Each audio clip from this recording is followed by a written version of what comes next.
తిరుమల పరకామణిలో చోరీ కేసులో నేడు హైకోర్టుకు సిఐడి నివేదిక ఇవ్వనుంది. సిఐడి డీజీ రవిశంకర్ అయ్యన్నర్ ఆధ్వర్యంలోని ప్రత్యేక బృందం సీల్డ్ కవర్లో నివేదికను హైకోర్టుకు అందజేయనుంది.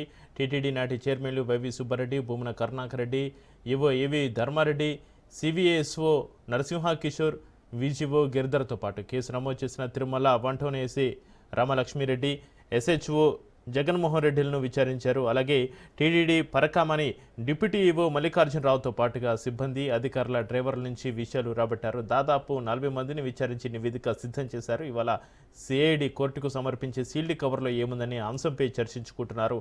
హైకోర్టు నిర్ణయంపైన తీవ్ర ఉత్కంఠ నెలకొంది.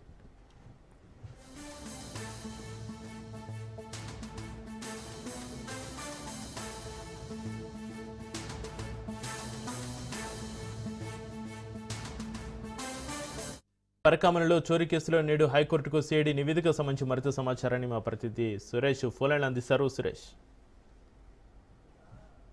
తిరుమల శ్రీవారి ఆలయ పరకామణి కేసు దర్యాప్తు పూర్తిగా వచ్చింది. ఇవాళ ఏపీ హైకోర్టుకి సిఐడి నివేదించకపోతుంది. దాదాపు 156 పేజీల నివేదికను సిద్ధం చేసింది. దాదాపు 40 మందికి పైగా విచారించింది. అప్పట్లో తిరుమల తిరుపతి దేవస్థానం చైర్మన్ పనిచేసిన 2 చైర్మన్లను అప్పటి ఈవో ధర్మారెడ్డిని, అలాగే సివిఎస్ నరసింహ కిషోర్ ని విజయవాడ కేంద్రంగా విచారించారు. ఆ తర్వాత పూర్తిగా ఎవరు ఈ కేసు రాజీ చేసుకున్నారనే అంశం మీద లోతట్టుగా దర్యాప్తు చేస్తున్న తరుణంలో వై సతీష్ కుమార్ మాజీ ఏవిఎస్ హత్యకు గురి కావడం కలగడం రేపడం ఆ కేసు తేలాల్సి ఉంది. ఆ రకంగా చూసుకుంటే ఇవాళ ఏపీ హైకోర్టుకి సీల్డ్ కవర్లో నివేదిక ఇవ్వబోతుంది. మరోవైపు ఎవరైతే నిందితుడు పరకామణి కేసులో విదేశీ డాలర్ చోరీ చేసిన రవికుమార్ ఆస్తుల మీద కూడా ఏసీబీ నివేదిక ఇవాళ ఇవ్వనట్టుగా సమాచారం అయితే పూర్తిగా ఎక్కడెక్కడ ఆస్తులు ఉన్నాయి, తిరుపతి, చెన్నై, హైదరాబాద్, తెలంగాణ, మరోవైపు కర్ణాటక, ఇతర దేశాలు ఏమైనా ఆస్తులు ఉన్నాయన్న అంశం మీద ఏసీబీ కూడా పూర్తిగా దృష్టి సారించింది.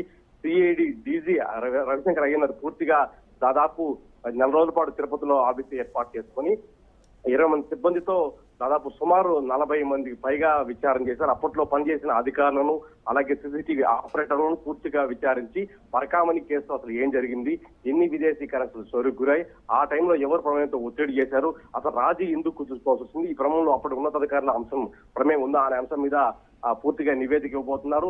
హైకోర్టు తీర్పు ఉత్కంఠ రేపుతుంది.